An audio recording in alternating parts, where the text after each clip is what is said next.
Kozhikode കൊയിലാണ്ടിയിൽ auto ഡ്രൈവറെ മർദ്ദിച്ചതായി പരാതി. നടേരി മൂഴിക്കുമീത്തൽ സ്വദേശി ഹംസയ്ക്കാണ് മർദ്ദനമേറ്റത്. പ്രകോപനമില്ലാതെ യുവാവ് ആക്രമിച്ചെന്ന് ചൂണ്ടിക്കാട്ടി ഹംസ കൊയിലാണ്ടി പോലീസിൽ പരാതി നൽകി. ഇന്നലെ രാത്രിയാണ് സംഭവം. ഷബീർ ഒമർ ചേരുന്നു. ഷബീർ, എന്താണ് ഉണ്ടായത്? സൈഫുദ്ദീൻ, ഇന്നലെ രാത്രി 10 മണിക്ക് ശേഷമാണ് ഈ സംഭവം ഉണ്ടായത്. ഓട്ടോറിക്ഷ തൊഴിലാളിയായ ഹംസ കൊയിലാണ്ടിയിൽ നിന്ന് വീട്ടിലേക്ക് മടങ്ങി വരവെ ഒറ്റക്കണ്ടത്തിന് സമീപമുള്ള എള്ളായത്തിൽ താഴെ എന്ന സ്ഥലത്ത് വെച്ച് പ്രദേശവാസിയായിട്ടുള്ള പരിചയക്കാരൻ കൂടിയായിട്ടുള്ള പ്രബീഷ് എന്നയാൾ ആക്രമിച്ചു എന്നാണ് ഹംസയുടെ പരാതി. ഈ പ്രബീഷ് റോഡിൽ ഇറങ്ങി നിൽക്കുമ്പോൾ പരിചയത്തിന്റെ പുറത്ത് എന്താണ് നിൽക്കുന്നതെന്ന് ഹംസ ചോദിച്ചു.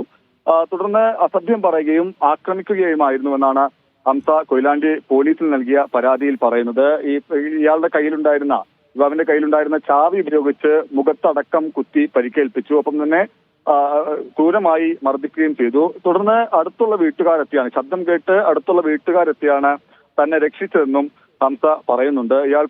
ഹംസ പിന്നീട് കൊയിലാണ്ടിയിൽ ആശുപത്രിയിൽ ചികിത്സ തേടി. ഒപ്പം കൊയിലാണ്ടി പോലീസിൽ പരാതിയും നൽകിയിട്ടുണ്ട്. പോലീസ് കേസ് എടുത്തിട്ടില്ല. അതുമായി ബന്ധപ്പെട്ട് നടപടിക്രമങ്ങൾ സ്വീകരിച്ചു വരികയാണ് എന്നാണ് കൊയിലാണ്ടി പോലീസ് പറയുന്നത്. ഈ ഹംസ പരാതി നൽകിയെങ്കിലും ഇതുവരെ ഈ പരാതിയിൽ കേസ് എടുത്തിട്ടില്ല എന്ന ആരോപണം കൂടി ഉന്നയിക്കുന്നുണ്ട്. എന്തായാലും അതുമായി ബന്ധപ്പെട്ട നടപടിക്രമം സ്വീകരിച്ചു വരികയാണെന്നാണ് കൊയിലാണ്ടി പോലീസിന്റെ വിശദീകരണം. ശരി ഷബീർ.